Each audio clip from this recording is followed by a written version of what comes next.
Brasil está vivendo um momento de reequilíbrio e por isso enfrenta o desconforto habitual de quem passa por uma situação deste tipo, segundo o ministro da Fazenda, Joaquim Levy. Para Levy, entretanto, o mais importante em um momento assim é aproveitar a crise para repensar o país, pois o Brasil precisa sair da retórica e enfrentar algumas realidades. Ele admitiu que o país ainda vai enfrentar desafios, como o aumento do desemprego, até porque vamos ter reversão da redução de oferta de mão de obra. Tinha gente que não queria entrar no mercado de trabalho. Esse número tem que aumentar. Crescimento sem aumento da oferta de trabalho não existe. O ministro avaliou o que levou o país a enfrentar a atual crise e explicou que o ciclo de commodities chegou ao fim. E isso criou problemas únicos para o Brasil. O paulistano Eliseu Gabriel de Pieri nasceu na Vila Prudente e é pai de 4 filhos. Estudou sempre em escolas públicas e é professor de física pela USP. É autor de livros didáticos, deu aulas no ensino médio, em cursinhos pré-vestibulares, em universidades e no telecurso da TV Cultura e da Fundação Roberto Marinho. Eliseu Gabriel foi militante das lutas populares contra a ditadura em defesa da democracia. É vereador por São Paulo em seu 4º mandato e está entre os 10 mais votados do país. É autor da Lei da Área Escolar de Segurança, da Lei da Transparência, da Lei do Conselho Municipal de Ciência, Tecnologia e Inovação, da Lei das Doações, entre outras. É autor do livro Brasil Soberano, já na 2ª edição.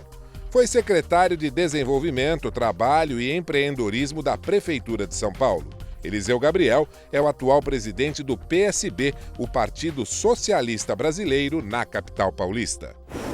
Muito boa noite, meu amigo, minha amiga. O nosso encontro de final de noite, programa Ponto de Equilíbrio.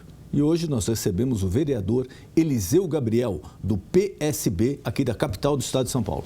Vereador, muito obrigado por ter aceito o nosso convite. Agradeço o convite. É um prazer receber o senhor aqui. Obrigado.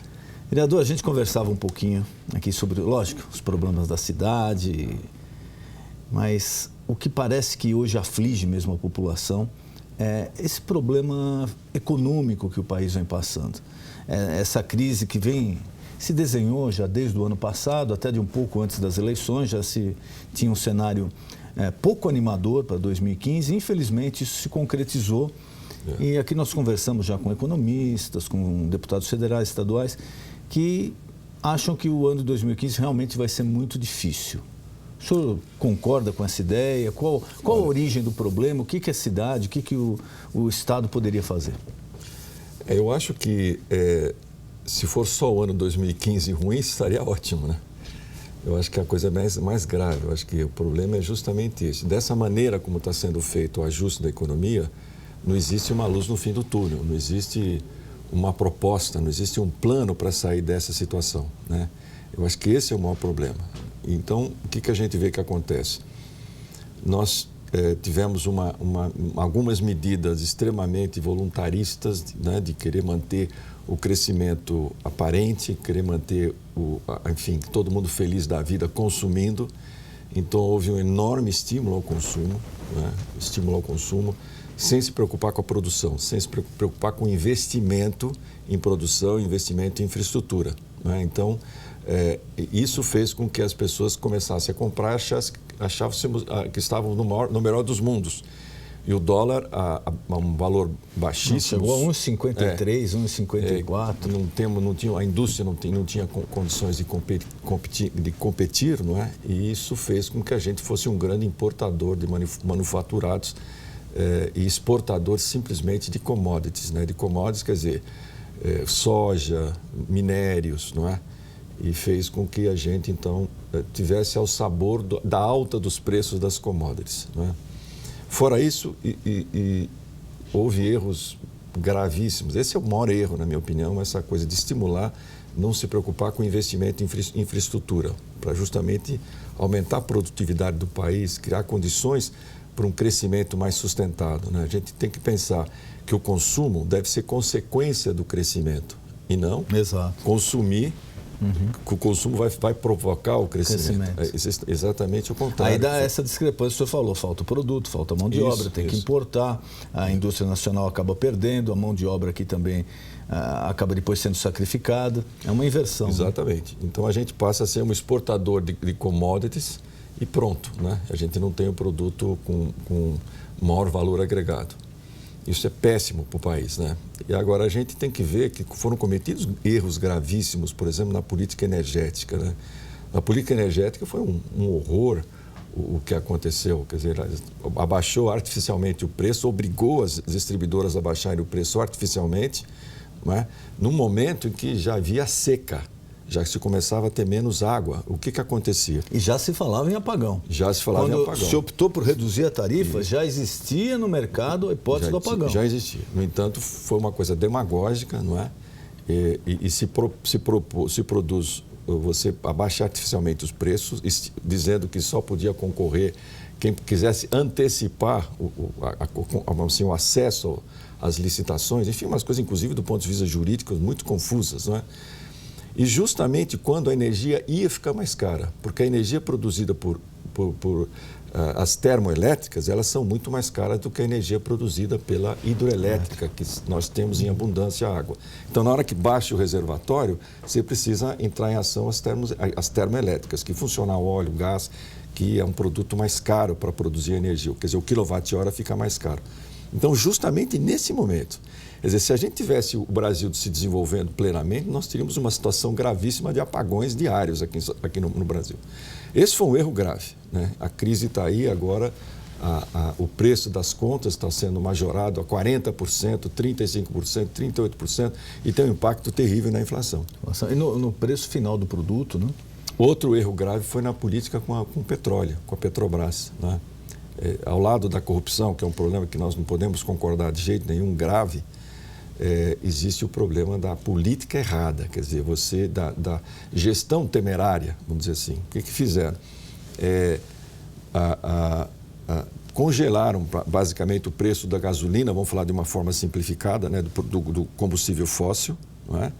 E com isso se comprava a 3 e se vendia a 2. Se qualquer espectador tiver comprando uma mercadoria por 3 e vender a 2, muito tempo. Então, para quê? Para segurar a inflação artificialmente. Mas a Petrobras, esse assunto eu sempre me bato nisso. A Petrobras, independente agora dos escândalos, que foi coisa de um ano para cá, começou pelo menos a surgir. Já existia há muito tempo. Claro. Muito tempo. O Paulo Francis. Muitos anos, mais de 10 anos atrás. Em 96, em Nova York, anos, né? 96, governo, acho que tinha acabado de assumir o presidente Fernando Henrique, ele já foi processado por diretores da Petrobras porque ele apontava escândalos na Petrobras em 96. Mas independente do escândalo, o que a gente nota é o seguinte, o custo do barril da Petrobras é o custo mais caro do mundo. Principalmente do pré-sal, né? Muito caro, mas em função do quê? Da estrutura gigantesca que ela ocupa. E cara. Na verdade, você tem que ver, a Arábia Saudita, por exemplo, eles tiram o petróleo na flor da terra, não é? Então é muito fácil tirar. O barril do petróleo na Arábia Saudita tem um custo.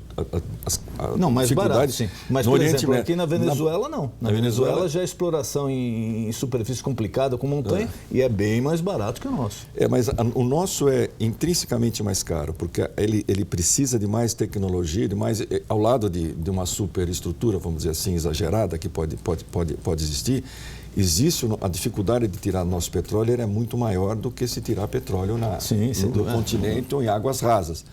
Tanto que a Petrobras é a campeã mundial de tecnologia de águas profundas, né? Quer dizer, as empresas no mundo inteiro vêm aprender com a Petrobras como é que se faz, como é que se busca o petróleo a profundidades gigantescas, especialmente agora no pré-sal, que passa de 3, 4, 5 mil metros, quer dizer, de profundidade. É uma coisa impressionante a tecnologia envolvida. Isso é coisa brasileira, isso é uma coisa que tem que se orgulhar. Ao lado, eventualmente, lógico, de uma estrutura exagerada, que pode haver desperdício, etc. Então, o nosso petróleo, principalmente do pré-sal, ele tem que ser mais caro que os outros, que os petróleos que vêm do Oriente Médio, por exemplo. Mas, enquanto o barril do petróleo estava a 100, 120, compensava. Compensava. Agora, a hora que ele caiu para 40, para 50, para 60, agora começa a ficar complicado. E sem perspectiva de subir a médio prazo, porque o maior consumidor do mundo, que são os Estados Unidos, eles estão meio acenando para o pessoal assim, olha, nesse preço eu compro, se ficar mais caro eu vou explorar o daqui. Ou seja, Alasca, aquele outro de baixa superfície que eles têm em quantidade. Tem o xisto, também, né? Xisto. Que segura. Então, realmente, não tem uma perspectiva boa para o preço do petróleo. Não tem, porque a economia mundial ela não está crescendo como estava crescendo também em 2010. Também isso. A economia como um todo. Mesmo a China está crescendo 40% menos. Ela crescia a 11%, está crescendo a 6%, 7%. A Índia e outros países. Sem dizer a Europa, que ainda não saiu da crise. É 1% de crescimento, 0, 1,5%. Né? E ainda tem aquela crise da Grécia, que pode se propagar para a Itália, para a Espanha. Quer dizer, eles vivem um momento... Então, não existe essa perspectiva. Mas a Petrobras, esse erro da Petrobras, eu não sei se é demagogia ou fé demais, não sei o que é isso, de você comprar 3, eu estou falando assim, genericamente, de 3 vendedores para segurar a inflação, supostamente, não é? Quebrou a Petrobras. Né? Quebrou a Petrobras e o que é mais interessante, quebrou a indústria do álcool. Porque você lembra que a gente ficava... A diferença entre álcool e gasolina era tal que se você pusesse o álcool no carro, você podia compensar. Às vezes empatava, compensar, mas agora ficou muito mais caro o álcool em relação à gasolina. Que a gasolina congelou, não é? O preço. Só agora, de novo, a diferença aumentou. Então agora compensa, em alguns casos, colocar o álcool. Mas nesse tempo todo, foram demitidos mais de 1 milhão de trabalhadores da indústria do álcool. Então você veja que desastre. Você quebra uma indústria genuinamente nacional, que é um espelho para o mundo, é um combustível, de certo modo, até renovável, vamos dizer assim. Não poluente. Não tão poluente. Ecologicamente viável. Né? Inclusive, o Brasil foi pioneiro na indústria do álcool, nos motores 80, álcool, no motor flex, né, que foi desenvolvido aqui no Brasil, que é uma coisa que o mundo inteiro copia. E, no entanto, a gente, em vez de crescer, exportar a nossa tecnologia, até exportar álcool, etc., não. A gente consegue quebrar a nossa indústria em função dessa política desastrada na questão do petróleo. Então, soma-se, você vê, 3 coisas: política energética, a política do petróleo, que quebra a nossa maior empresa. É claro que a nossa empresa também foi muito sacudida por essa Lava Jato. Sim. É uma pena isso, né? Que números astronômicos. Né? Agora, se veja, por exemplo, são números absurdos, mas se você vê, por exemplo, o desastre que causou o preço artificialmente baixo do combustível, é muito maior do que o desastre da corrupção, embora a corrupção é uma coisa lamentável que você... Porque a corrupção, assim, ela começa, rouba aqui, pega ali, pega ali. Depois, as decisões começam a ser corrompidas. Exato. As decisões de você fazer uma usina no Maranhão para atender o interesse de não sei quem. Decisão de comprar uma usina, sei lá, Passadina. Não, quer dizer, então, a usina aqui do Nordeste foi 10 vezes o prejuízo de Passadina. Todo mundo fala de Passadina, né? Aqui, a do Nordeste, desculpe, agora não me recordo o nome, que foi feita também, se não me engano, em Pernambuco. Foi 10 a 12 vezes maior o prejuízo da Petrobras do que na compra de Passadina. Então, você vê, isso é insustentável para uma empresa, né? No entanto, esse é um problema gravíssimo. Mais grave é você usar a Petrobras para segurar o preço, para segurar a inflação. Não há empresa que resista. Então, eu acredito que essas 3, a Petrobras, né, energia, esse estímulo ao consumo, quer dizer, o desenvolvimento vindo antes da produção, quer dizer, o consumo tem que ser consequência do desenvolvimento, não ao contrário. E mais uma relação bastante autoritária e desrespeitosa com os atores políticos, que levou à perda do controle do Congresso Nacional. Quer dizer, isso foi um erro político de uma maneira errada de se relacionar com o parlamento.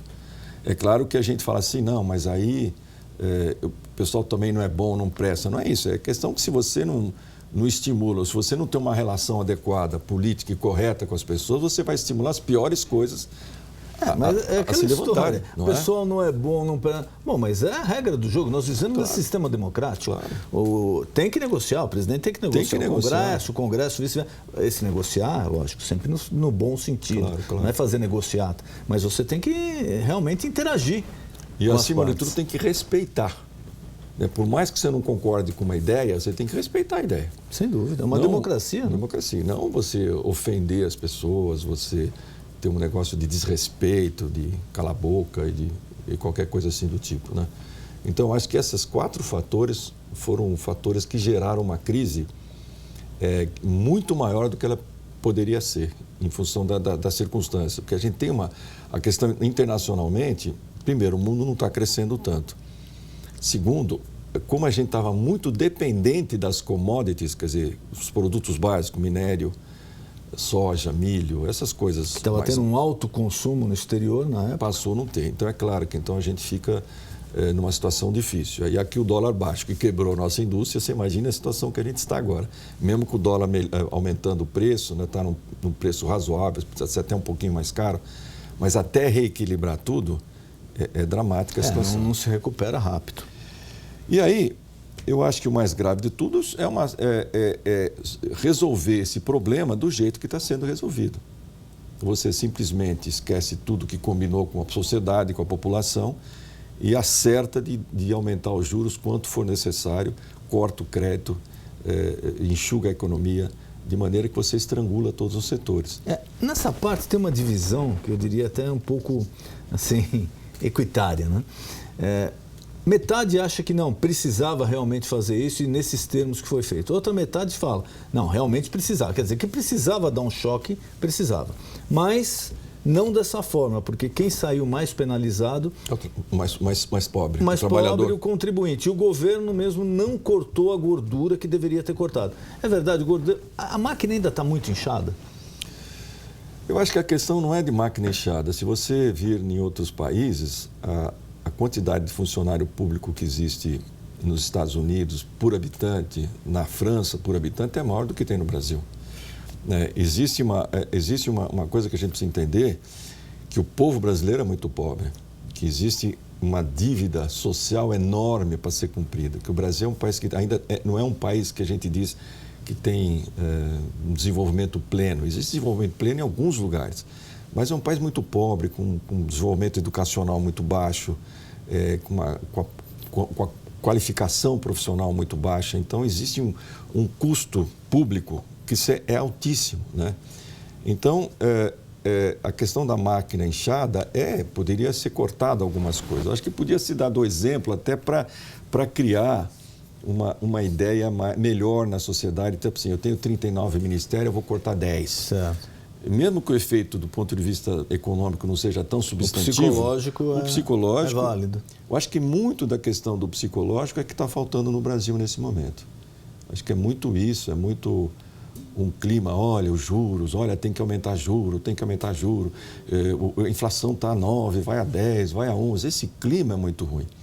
E no momento que o governo deixa de ter investimento público, a Petrobras paralisada, de certo modo, ainda ela continua agindo, mas ela era um vetor de crescimento importantíssimo para a indústria brasileira. Encomenda de navio, os centros de pesquisas tecnológicas do Brasil, no COP, lá no Rio de Janeiro e outros lugares, são basicamente em função da Petrobras. O Brasil tem linhas de pesquisa, o maior número de publicações, de trabalhos científicos e de desenvolvimento de ciência, desenvolvimento de tecnologia, vem em função dessa grande empresa que é a Petrobras. Então, tudo isso paralisando, andando mais devagar, isso causa um clima terrível para o país, né? É um desânimo, esse desânimo que é criado. E você fala assim, poxa, você vê que coisa, todo mundo consumindo menos. Todo mundo sem investimento. Até quem não perdeu emprego, que um economista amigo meu, outro dia conversando comigo, ele falou, olha, o perigoso nessa fase aqui, quem realmente já foi desempregado, está sem emprego, ele vai cortar, vai reduzir, não tem jeito. Ele falou, mas aquela pessoa que não perdeu o emprego, mas de escutar que a firma está fazendo corte, que vai cortar, que o amigo perdeu, que o parente perdeu, ele mesmo empregado, ele tira o pé do acelerador. Ele para, ele deixa de consumir algumas coisas supérfluas, outras coisas que ele planejou, ele corta. Ele falou, é aí que é o problema, porque a economia vai travando de uma forma acima do desemprego. Você vai diminuindo a oferta, né? Porque mínimo você precisa, cada vez mais ninguém investe em nada. Vamos assim, se você é um produtor de batata, vou dar um exemplo, né? Se você não plantar batata, vai ter menos no ano que vem e ela vai ficar mais cara.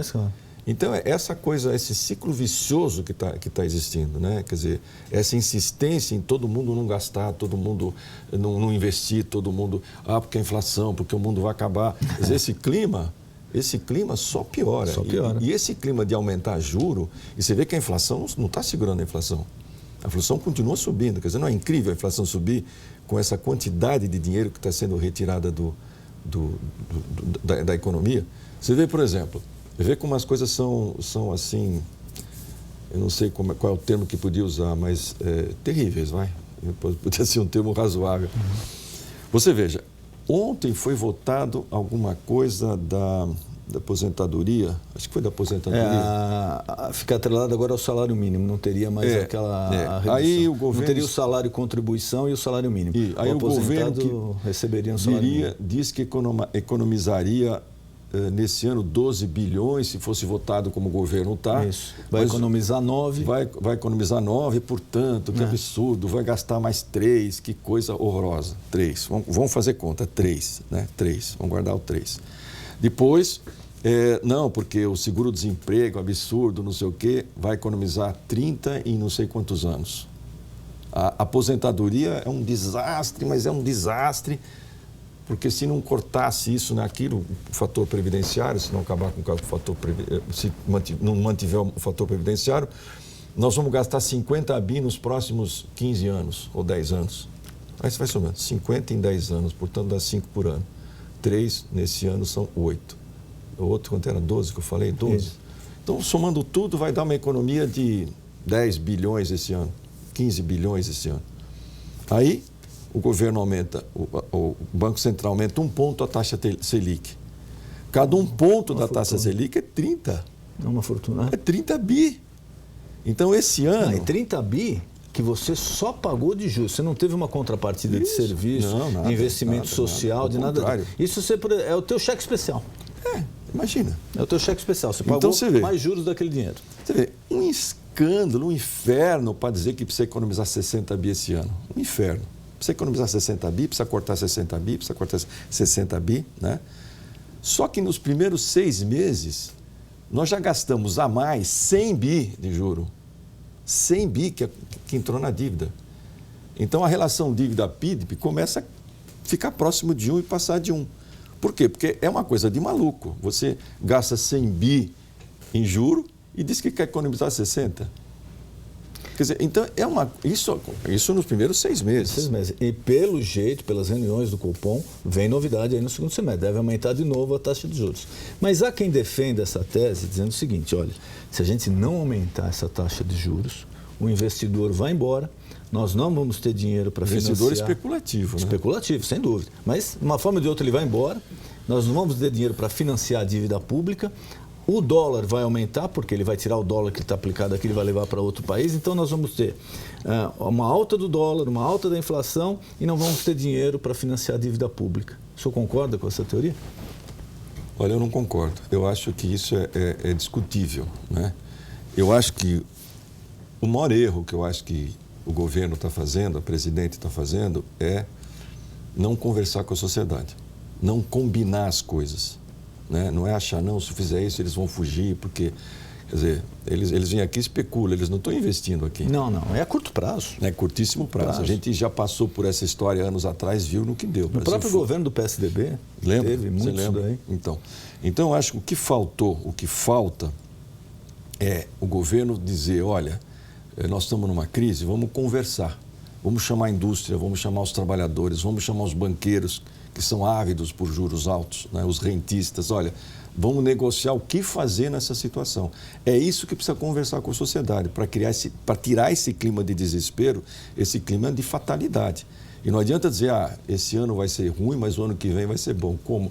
Tem alguma coisa no horizonte? Aquela velha pergunta, baseado em quê? Em quê? Não é?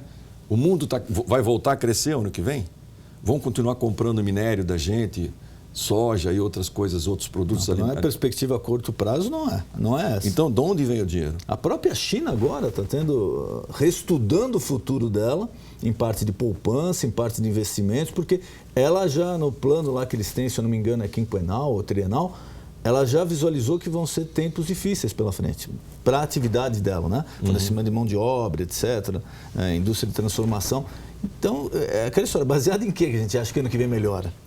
É isso que eu acho que é o drama da gente, que a gente está vivendo. Quer dizer, a indústria fechando, desemprego aumentando e, magicamente, em janeiro de 2016, começa tudo bom.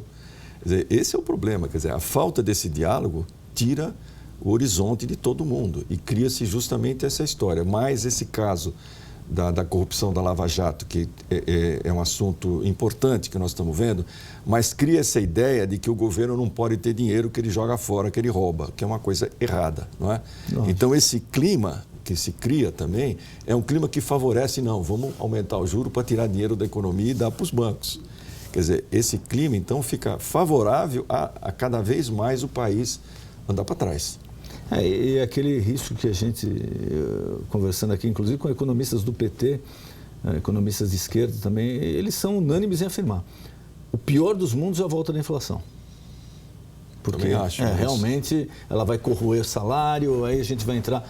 Nós vivemos, os mais jovens não sabem o que é isso, né? Mas nós passamos lá na saída do presidente Sarney, na mudança do presidente Sarney ali nos últimos meses. 30 por mês. 80. O último mês chegou a 80% a inflação num mês. Que coisa. Hoje a gente tem 8 ao ano, para você ter ideia. 8 ao ano. Já é alta, né? Já é alta. Em 89 nós chegamos a 80% em um único mês.